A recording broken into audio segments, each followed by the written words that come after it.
Hello friends, welcome to my channel. तो चलिए आज देखते हैं साइंस से 10 क्वेश्चन। ठीक है, प्रौद्योगिकी, जैव विविधता, पर्यावरण से संबंधित 10 क्वेश्चन देखेंगे। तो जो हमारे चैनल पर नए हैं, चैनल को सब्सक्राइब जरूर कर ले ताकि आपको नोटिफिकेशन जो है मिलता रहे।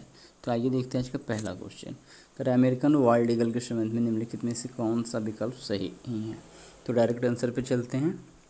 आंसर है ऑप्शन सी। कौन सा सही नहीं है? ऑप्शन सी नहीं सही है। कर अमेरिकन वाइल्ड ईगल को संयुक्त राज्य अमेरिका की लुप्तप्राय प्रजातियों की सूची में जोड़ा गया है। ठीक है तो गलत है, लेकिन था रहता तो सही होता।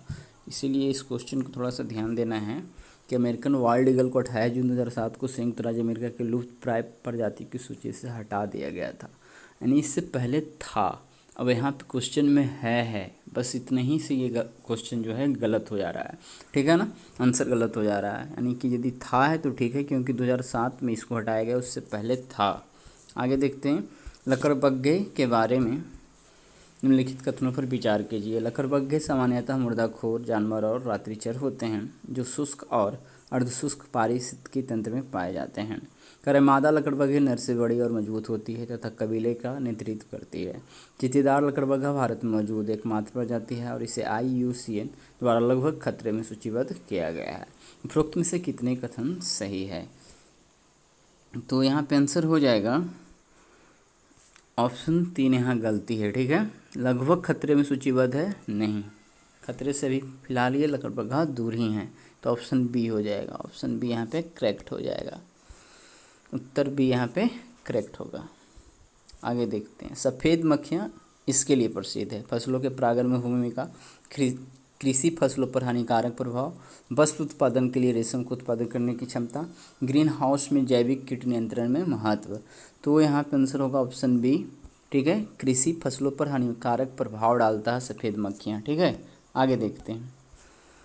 तो सफ़ेद मक्खियाँ कृषि फसलों पे प्रभाव डालता है। नंदी नई दवा और टीकाकरण प्रणाली के लिए अनुमोदन के संदर्भ में निम्नलिखित कथनों पर विचार कीजिए। इसे मानव दवाओं और टीकों की मंजूरी के लिए नियामक प्रक्रिया में तेजी लाने के लिए लॉन्च किया गया है।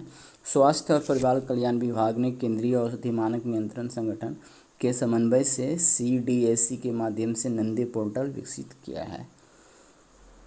तो यहाँ ध्यान देना है कि नंदी नाम किसका है? तो नंदी जानवर का नाम। ठीक है, यानी कि बैल को नंदी कहते हैं। तो ये बैल के लिए है, न कि मानव के लिए दवा है। ठीक है, नई दवा और टीकाकरण प्रणाली के लिए अनुमोदन, ये जो भी है नंदी का विकास किया गया है, ये मानव के लिए नहीं। तो पहला कथन तो इसी गलत हो गया। दूसरा, स्वास्थ्य और परिवार कल्याण विभाग, जब वो नंदी जानवर से रिलेटेड है तो स्वास्थ्य और परिवार कल्याण होगा नहीं, जानवरों का कोई परिवार होता नहीं उस प्रकार से। ठीक है, तो ये भी पशुपालन और डेयरी विभाग से रिलेटेड हो जाएगा। तो दोनों कथन यहाँ पे गलत है और पूछ रहा है सही कौन सा है। तो सही कोई नहीं है, ऑप्शन डी यहाँ पे करेक्ट हो जाएगा। ठीक है, आगे देखते हैं।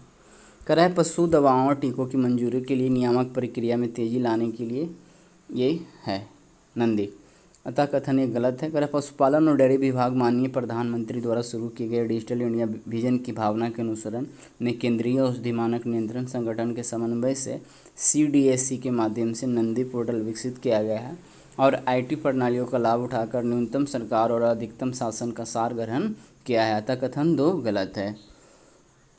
आगे देखते हैं। निम्नलिखित कथनों पर विचार कीजिए। विश्व स्वास्थ्य संगठन द्वारा विश्व औषधि रिपोर्ट 2023 लॉन्च की गई। हाल ही में कोविड-19 महामारी के कारण नस्ली दवाओं के उपयोग संबंधी विकारों से पीड़ित लोगों की संख्या में भारी कमी आई है। ठीक है, हर साल 26 जून को विश्व औषधि दिवस मनाया जाता है। तो सिर्फ 3 ही सही कथन सही करना है। तो विश्व स्वास्थ्य संगठन द्वारा नहीं है, ये ड्रग और अपराध विभाग वर्ल्ड स्तर पर कुछ है, उससे रिलेटेड है। और यहाँ पे कह रहा है क्या, हाल ही में पीड़ित लोगों की संख्या में भारी कमी आई है। नहीं, यहाँ हाल ही में कोविड-19 महामारी के कारण नस्ली दवाओं के उपयोग संबंधी विकारों से पीड़ित लोगों की इसमें और वृद्धि हुआ है। ठीक है, तो ये 2 और 1 दोनों कथन जो है गलत है। तो इस प्रकार से यहाँ पे कथन से एक सही है, केवल 1 सही हो जाएगा। तो विश्व ड्रग रिपोर्ट 2023 को ड्रग्स और अपराध पर संयुक्त राष्ट्र कार्यालय द्वारा 26 जून 2023 को लॉन्च किया गया था। अतः कथन 1 गलत है। नस्ली दवाओं के सेवन संबंधी विकारों से पीड़ित लोगों की संख्या तेजी से बढ़कर 3.5 मिलियन हो गई है, जो 10 वर्षों में 45% की वृद्धि है। अतः कथन 2 गलत है। कह रहा निम्नलिखित में से किस संगठन ने हाल ही में समाचारों में चर्चित जलवायु परिवर्तन सूचकांक जारी किया है? अंतर्राष्ट्रीय प्रकृति संरक्षण संघ, विश्व मौसम विज्ञान संगठन, जलवायु परिवर्तन से संबंधित अंतर सरकारी पैनल, क्लाइमेट सेंट्रल नामक अमेरिकी गैर लाभकारी संस्था। तो ये हो जाएगा जहाँ तक ऑप्शन डी होना चाहिए इसका, क्लाइमेट सेंट्रल नामक अमेरिकी गैर लाभकारी संस्था। ये किसी है, हाँ। तो निम्नलिखित में किस संगठन ने हाल ही में समाचारों में चर्चित जलवायु परिवर्तन सूचकांक जारी किया? तो हो जाएगा क्लाइमेट सेंट्रल नामक अमेरिकी गैर लाभकारी संस्था।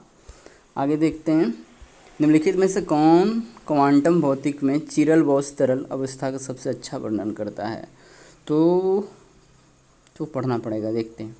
कह रहा है एक ऐसी अवस्था जहाँ कण बिना किसी विचलन के एक विशुद्ध रैखिक पथ का अनुसरण करते हैं। एक ऐसी अवस्था जहाँ कणों का व्यवहार बदल जाता है यदि आप उन्हें प्रतिबिंबित करते हैं या उलट देते हैं, जो विषमता का एक रूप दिखाता है। कह रहा है कि ऐसी अवस्था जहाँ कण एक पात्र में गैसों के समान निरंतर यादृच्छिक गति में होते हैं। कह रहा है एक ऐसी अवस्था जहाँ सभी कण जम जाते हैं और पूर्णतः चलना बंद कर देते हैं, जैसा कि निरपेक्ष शून्य तापमान पर होता है।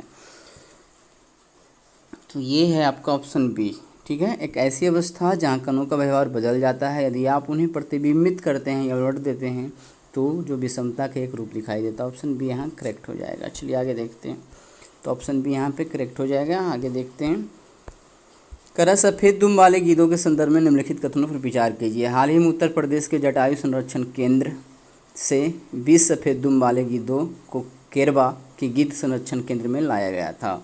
करा डाइक्लोफेनाक के संपर्क के कारण उनकी जनसंख्या में गिरावट आई है। तो यहाँ पे हो जाएगा ऑप्शन बी सिर्फ सही है, ठीक है, केवल 2 सही है। तो हाल ही में उत्तर प्रदेश के जटायु संरक्षण प्रजनन केंद्र से 20 सफ़ेद दुम वाले गीदों को क्रेबा नहीं, ये उत्तर प्रदेश से नहीं हरियाणा से लाया गया था, ठीक है ना। आगे देखते हैं, तो यहाँ पे आंसर होगा option B. Carbon dioxide aurora किससे संबंध है? कह रहे पृथ्वी के निचले वायुमंडल में गैसों के साथ आवेशित कणों की परस्पर क्रिया से जिससे दृश्य प्रकाश उत्पन्न होता है। पृथ्वी के वायुमंडल में नाइट्रोजन अणुओं की उत्तेजना से जिससे पराबैंगनी विकिरण का उत्सर्जन होता है। पृथ्वी से लगभग 90 किलोमीटर ऊपर कार्बन डाइऑक्साइड अणुओं की उत्तेजना से जिससे अवरक्त विकिरण का उत्सर्जन होता है। कहते पृथ्वी के वायुमंडलीय कणों द्वारा सूर्य के प्रकाश का परिवर्तन से जिसके परिणाम स्वरूप दिन के समय चमक उत्पन्न होती है। तो ये ऑरोरा जो है पृथ्वी से लगभग, ऑप्शन सी, ठीक है ना, पृथ्वी से लगभग 90 किलोमीटर ऊपर कार्बन डाइऑक्साइड अणुओं की उत्तेजना से जिससे अवरक्त विकिरण का उत्सर्जन होता है, ऑप्शन सी। तो इस प्रकार से हमने आज 10 क्वेश्चन देख लिया साइंस से। तो क्वेश्चन जो है यूपीएससी क्यूज का रहेगा, उसमें डिस्क्रिप्शन अब कम ही रहेगा, ठीक है, क्यूज टाइप का क्वेश्चन ज़्यादा रहेगा। तो आज की वीडियो में इतना ही। वीडियो अच्छा लगा हो तो ज़रूर लाइक करें, कमेंट करें और चैनल को ज़रूर सब्सक्राइब कर लें, ठीक है।